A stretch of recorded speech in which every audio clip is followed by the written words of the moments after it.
Assalamualaikum warahmatullahi wabarakatuh. Hello everyone, we're from Group 4 and today we are going to explain about the second unit titled Unsur-unsur Pendidikan. Before we start, let us introduce ourselves. My name is Delia Nurul Sipa. My name is Duraya Ramadhani. My name is Bagas Pamungkas. My name is Nurbaiti. My name is Saida Rafifa. Okay, we do not have all day, so let's just get started. Oke guys, bertemu lagi dengan saya Bagas Pamungkas. Oke, jadi di video kali ini kita akan membahas tentang materi kedua, yaitu unsur pendidikan yang bertema dengan unsur pendidikan. Nah, jadi yang pertama yaitu pengertian pendidikan. Nah, jadi apa sih pendidikan itu? Nah, jadi di sini ada 1, 2, 3, 4, 5, 6 orang yang berpendapat tentang apa itu pendidikan. Nah, yang pertama ada Profesor Herman H. Horn. Beliau berpendapat bahwa pendidikan adalah proses abadi dari penyesuaian lebih tinggi bagi makhluk yang telah berkembang secara fisik dan mental, yang bebas dan sadar kepada Tuhan seperti termanifestasikan dalam alam sekitar, intelektual, emosional, dan kemanusiaan dari manusia. Nah, lalu menurut Profesor Dr. John Dewey, beliau berpendapat bahwa konsep dari pendidikan adalah suatu proses pengalaman, karena kehidupan adalah pertumbuhan. Pendidikan berarti membantu pertumbuhan batin tanpa dibatasi oleh usia. Proses pertumbuhan ialah proses penyesuaian pada tiap-tiap fase serta menambahkan kecakapan di dalam perkembangan seseorang. Nah, lalu menurut Profesor Mahmud Y. berpendapat, inovasi pendidikan adalah usaha-usaha yang sengaja dipilih untuk mempengaruhi dan membantu anak dengan tujuan peningkatan keilmuan, jasmani dan akhlak, sehingga secara bertahap dapat mengantarkan si anak kepada tujuannya yang paling tinggi, agar si anak hidup bahagia serta seluruh apa yang dilakukannya menjadi bermanfaat bagi dirinya. Oke, sekian dari saya. Terima kasih. Yang kedua, tujuan pembelajaran. Ada 2 kegiatan utama dalam pembelajaran, yaitu yang pertama suasana belajar. Suasana atau iklim belajar merupakan keadaan yang tercipta pada saat proses belajar mengajar berlangsung. Hal ini merupakan salah satu kunci dalam menyukseskan kegiatan pembelajaran. Pada perencanaan pembelajaran, suasana belajar juga harus diperhatikan dan dianalisis. Skenario pembelajaran nantinya perlu disesuaikan dengan suasana belajar tersebut. Diharapkan dengan demikian, proses pembelajaran dalam mencapai tujuan yang telah ditetapkan dapat lebih optimal. Lalu, yang kedua, proses pembelajaran, yaitu implementasi dari perencanaan pembelajaran. Proses pembelajaran memiliki peran penting dalam mencapai tujuan pembelajaran. Seluruh komponen pembelajaran seharusnya digunakan dalam menjaga kualitas proses pembelajaran. Pada kegiatan ini, interaksi antara pelajar dan peserta didik harus selalu ada. Lalu, menurut Reja Muya Harjo dalam bukunya yang berjudul Pengantar Pendidikan, membagi pengertian pendidikan menjadi 2, yaitu pengertian pendidikan secara luas dan pengertian pendidikan secara sempit. Yang pertama, menurut dia, pengertian pendidikan secara luas artinya pendidikan adalah hidup. Pendidikan merupakan segala pengalaman belajar yang berlangsung dalam segala lingkungan dan berlaku sepanjang hidup. Pendidikan adalah segala situasi hidup yang dapat mempengaruhi pertumbuhan sosial individu maupun masyarakat. Yang kedua, pengertian pendidikan secara sempit artinya pendidikan adalah sekolah. Pendidikan merupakan proses pengajaran yang diselenggarakan di sekolah sebagai lembaga pendidikan yang formal. Pendidikan adalah segala pengaruh yang diupayakan sekolah terhadap segenap lapisan masyarakat, mulai dari anak-anak dan remaja yang diserahkan kepadanya agar mempunyai kemampuan yang sempurna dan kesadaran penuh terhadap hubungan-hubungan dan tugas-tugas sosial di masyarakat lingkungan mereka. Pendidikan bagi kehidupan umat manusia merupakan kebutuhan mutlak yang harus dipenuhi sepanjang hayat. Tanpa pendidikan mustahil satu kelompok manusia dapat hidup berkembang sejalan dengan aspirasi atau cita-cita untuk maju, sejahtera, dan bahagia menurut konsep pandangan hidup mereka. Saya melanjutkan materi dari sebelumnya, yaitu proses pendidikan melibatkan banyak hal. Ada satu, peserta didik. Anak didik sebagai subjek didik. Menurut cara pandang di era modern menyebut demikian karena anak didik tanpa memandang usia merupakan subjek atau pribadi yang mandiri dan ingin diapresiasi. Yang kedua, ada pendidik, adalah orang yang mempunyai peranan di dalam pelaksanaan pendidikan. Di dalam proses pendidikan, peserta didik akan mengalami atau melewati 3 lingkungan, yaitu lingkungan keluarga. Keluarga merupakan tempat pertama bagi manusia dalam mendapatkan pendidikan. Orang tua dalam hal ini menjadi sosok yang bertanggung jawab pada pemenuhan pendidikan anak pada lingkungan keluarga. Hal yang perlu kita sadari bersama adalah tidak hanya orang tua yang memiliki tanggung jawab tersebut, melainkan seluruh orang dewasa yang memiliki hubungan keluarga dengan anak yang bersangkutan. Lalu ada lingkungan sekolah. Seperti yang sudah kita ketahui bersama bahwa sekolah merupakan satuan pendidikan yang memiliki fungsi sebagai tempat pelayanan bagi mereka yang ingin mendapatkan pendidikan. Sekolah memiliki suatu sistem dalam menyelenggarakan pendidikan. Lingkungan sekolah dalam hal ini memiliki peranan sebagai lingkungan yang mendukung proses pendidikan oleh peserta didik. Yang terakhir yaitu lingkungan masyarakat.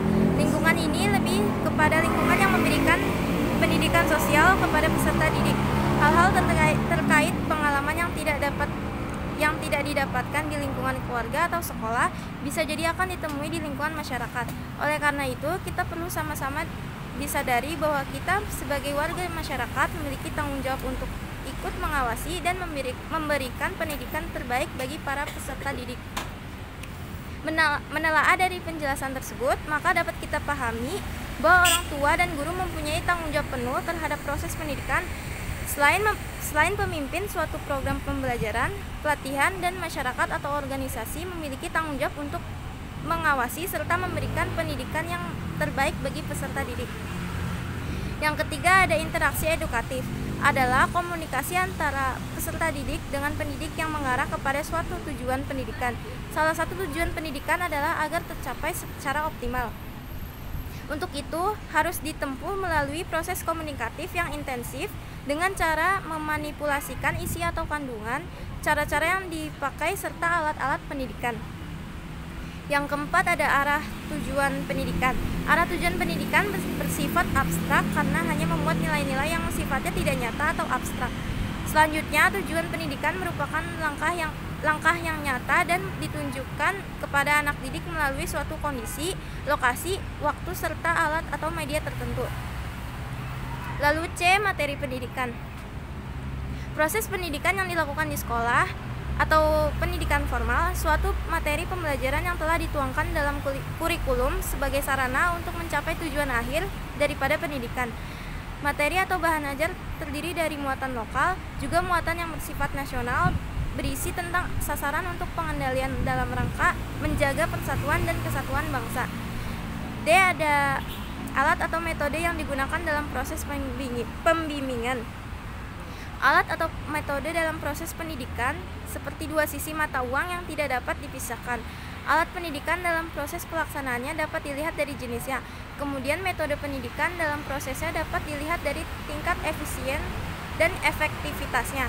Alat dan metode pendidikan dalam proses pendidikan dapat diartikan segala sesuatu yang dilakukan oleh pelaku pendidikan secara sengaja dan sadar guna mencapai akhir tujuan pendidikan. Lalu yang terakhir E, proses pembimbingan. Proses ini identik dan tidak dapat terlepas daripada lingkungan pendidikan itu sendiri, yaitu lingkungan keluarga, lingkungan sekolah, dan lingkungan masyarakat. Tiga lingkungan ini sangat berpengaruh di dalam pembentukan karakter peserta didik. Materi ketiga yaitu tujuan dalam pendidikan. Tujuan secara garis besar telah dipaparkan bahwa pendidikan memuat dan mempunyai nilai baik dan luhur, benar dan layak. Oleh karena itu, tujuan daripada pendidikan mempunyai dua kegunaan. Dapat memberi arah, pendidikan dapat menjadi acuan di dalam mencapai tujuan hidup. Melalui pendidikan, manusia akan memiliki gambaran yang lebih jelas terkait dengan cara mencapai tujuan hidup mereka. Pendidikan diharapkan dapat memberikan bekal yang cukup agar manusia paham tujuan mereka dan mampu menentukan langkah yang tepat dalam mencapainya. Pada hakikatnya, pendidikan sangatlah penting untuk dilakukan baik secara formal maupun informal. Suatu pendidikan dapat memberikan manfaat dan banyak kegunaan. Beberapa manfaat tujuan dan pendidikan dapat dijabarkan sebagai berikut. A. Memperbarui informasi, meningkatkan pemahaman. B. Mencetak generasi muda. C. Mempertajam pengetahuan. D. Karir dan gelar pendidikan. Membentuk pola pikir ilmiah, mengurangi terbentuknya generasi lemah dan bodoh, menambah wawasan dan pengalaman, tingkat kemampuan tertinggi individu. I. Mencegah tindakan kejahatan. J. Proses pembelajaran fungsi sosial. Baik, saya akan melanjutkan materi yang sebelumnya. K. Produktivitas. Pengalaman pendidikan yang tinggi menjadikan individu semakin produktif. Dengan produktivitas yang dimiliki akan menghasilkan sesuatu yang baik, materi maupun lainnya, yang berguna bagi dirinya maupun masyarakat yang membutuhkannya. Yang selanjutnya adalah L. Menumbuhkan talenta. Setiap individu dipercaya terlahir dengan talenta, namun tidak semua individu langsung mengetahui atau mengerti tentang talenta itu sendiri. Maka di dalam dunia pendidikan terdapat kesempatan bagi semua individu untuk mengetahui, memahami, dan juga mengembangkan talentanya yang dimiliki.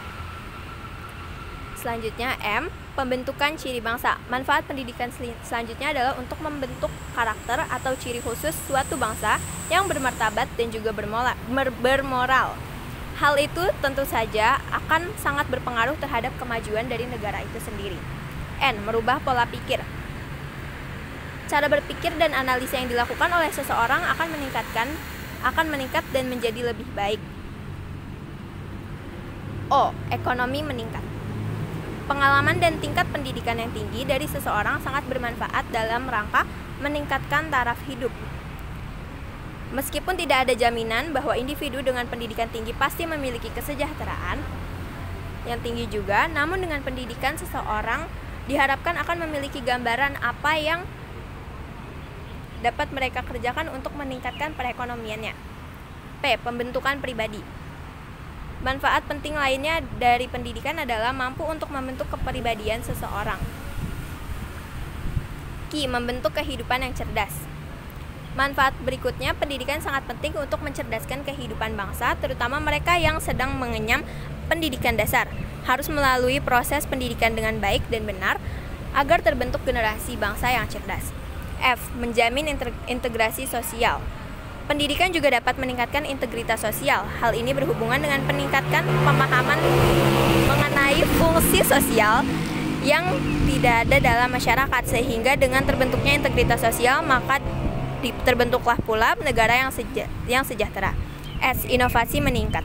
Tingkat dan pengalaman seseorang dalam pendidikan akan mampu melahirkan sesuatu yang baik berupa ide-ide atau gagasan maupun karya yang nyata dan relatif berbeda dengan apa yang telah dikerjakan sebelumnya. T. Membangun generasi. Manfaat berikutnya adalah untuk menciptakan anak sebagai generasi bangsa yang cerdas, tidak gampang terpengaruh, memiliki nilai moral dan integritas sehingga dapat memajukan dan membantu pembangunan bangsa dan negara di bidang pendidikan. Okay, so that is all from us today. We hope it was helpful and we hope you managed to turn that frown upside down. Hatur nuhun. Thank you. Syukron. Arigatou gozaimasu. Terima kasih.